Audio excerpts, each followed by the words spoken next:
Hello, I'm Christian Dillard, and I did my passion project over Vikings, and how they lived, and who they were really. So, without further ado, let's start. A good place to start would be the common misconception that all Vikings are pagan, sacrilegious warmongers who wear winged helmets and horned helmets all the time and go around raping and pillaging. But this just isn't quite true. Viking religion, or as we like to call it nowadays, Norse mythology, is a set of stories and books passed down between the generations of Vikings around between the 17th century and around the 11th century. These stories include many mythical figures, not unlike the Greek mythology or Roman mythology of that date. These stories include tales of giants, dwarfs, people turning into animals, lots of crazy out there stuff. Some of the bigger named characters, as most of you all know, such as Thor, the god of lightning, or Odin, the god of gods, basically. He was more like Zeus or Jupiter from the Greek and Roman mythology timelines. Picture on the screen is the god Thor striking down mercilessly upon the sinning sinners of the Viking Age. In the Viking mythos, they even have certain stories relating to the end of the world, or Ragnarok, and the beginning of the world, in which the three major gods, Odin, Thor, and Loki, they come about from a giant evil snow giant. As I mentioned before, Ragnarok, or the end of the world, will come about between a massive war between the evildoers in Nilfheim, or Hell, and the gods of Asgard, or Heaven for the Vikings. This war will last thousands of years, and in the end, the world will be rebirthed in fire in a giant Valhalla hall in which all the heroes will sing and drink themselves into a drunken stupor until the end of time. Although religion is an extremely important part of the Viking culture, it's not all they had. They had day-to-day lives and day-to-day activities such as cooking, cleaning, and getting their food and water. The Viking people mainly lived in small farms and small settlements scattered amongst the countryside. These places varied from region to region, but they always had one similar feature. They always grew lots of food and lots of mead. If the Vikings weren't practicing their religion or making mead, they usually were in their farmhouse or longhouse, that's where most of their daily lives happened. That's where they're cooking, that's where they cleaned, and that's where they practiced their religion. Along with this, much of the Vikings' items were kept in the longhouses. They kept their weapons, they kept their food, and that's where they kept their animals too.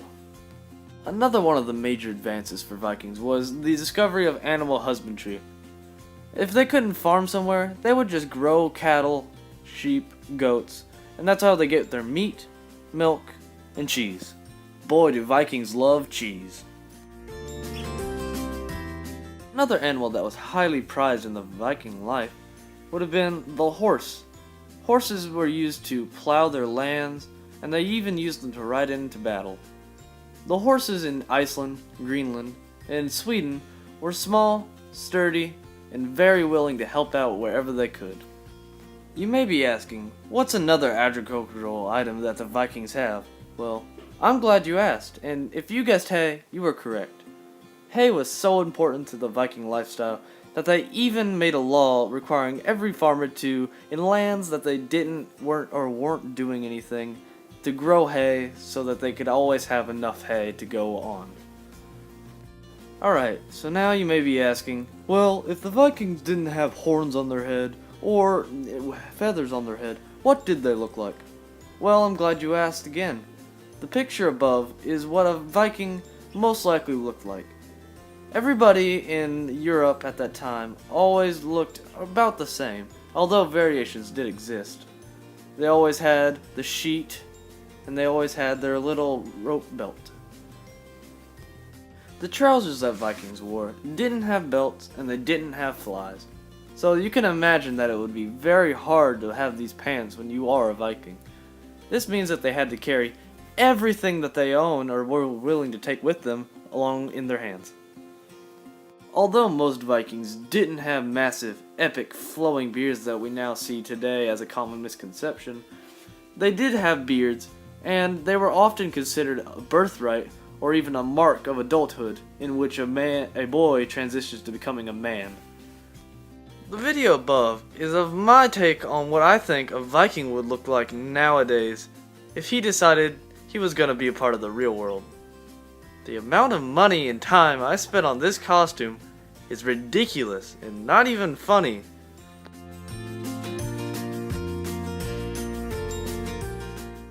The next important thing that a Viking would have done would have been sailing. The Vikings used these sailboats or longboats to travel along the coastline, between settlements, fish, and sometimes they used them to travel great distances, such as Leif Erikson traveling across the Atlantic Ocean in his longboat to be the first Europeans to discover America. Although they did sail back, it was impressive nonetheless. Another very important thing that the Vikings used to do would have been traveling up and down along the coastline of the shores in search of villages or small settlements of non-Nordic people to raid and pillage. Although they didn't do this quite as often as everybody suggests.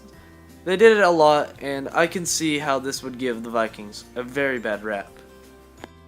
I guess the main reason that the Vikings would have done this would have been to acquire supplies and equipment that they might not be able to get just sitting it down at their cabins or log houses.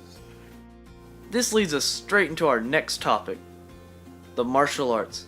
No, I'm not talking about karate, but I'm talking about sword fighting, tactics, and anything that relates to war with the Vikings. Martial arts were a very important role in the Viking lifestyle. They were used for protection against other Vikings, holding off their land from other conquerors, and exerting dominance. Every free man was supposed to have a weapon and know how to use the weapon to stop somebody attacking them. Children were taught from a very young age to understand and be able to use weapons such as battle axe, warhammer, and longsword. Another equally important weapon would have been the bow and arrow. Although it's not as popular as the sword or battle axe, the bow and arrow was equally as important as it allowed them to defend themselves from long distances and keep safe. As you can see from the video of that handsome Viking shooting his bow and arrow, Vikings were very efficient at killing and wounding their targets with the bow and arrow. Man, that was a good shot. This next video is of a Viking fending off his family from a pack of wolves and doing it in ridiculous style. The amount of money it took to get this shot was incredible. The Viking lifestyle is one of simplism and community, and although they do have the occasional bit of war and pillaging, they did it no more than other people during this time period, and I do not see how people have gotten the misconception that that's all they do in their spare time. This concludes my video over Vikings and how they lived and who they were. Thank you for watching, and goodbye.